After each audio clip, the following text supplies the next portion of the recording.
Malapit na ang pagbabalik ng NBA season, GOAT fam. Kaya naman narito rin ang mga comeback players na dapat nating abangan muling maglaro sa NBA. Number 1, Victor Wembanyama.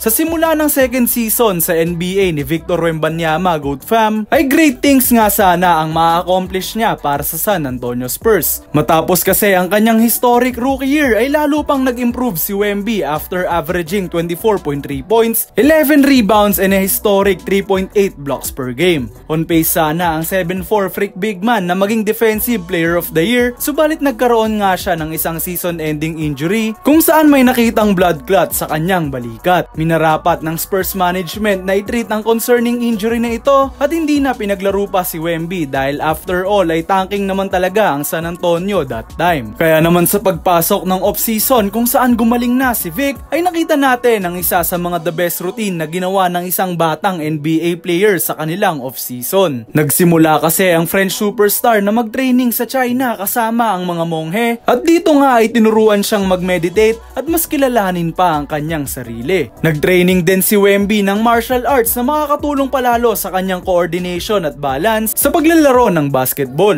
Sumunod ay nag-workout naman si Wemby kasama si Jamal Crawford para mas lalo pang mapaganda ang kanyang ball handling skills pati na rin ang kanyang shot creation. Hindi pa nga natapos dyan, GOAT fam, ang legendary off-season ng Spurs Center dahil nag-workout pa siya kasama ang isa sa mga the best power forwards ever na naglaro sa NBA in Kevin Garnett. Kaya naman by the time na pumasok na ang training camp ng NBA ay tiyak na napakarami ng lessons ang nakuha ng player na ito na madadala ni Wemby sa kanyang third season para subukan ng makapasok muli sa playoffs ang San Antonio at matikman nga ang una niyang postseason basketball in his NBA career. May chance na rin na maging MVP itong si Wembanyama kaya naman kaabang-abang talaga ang kanyang comeback sa NBA.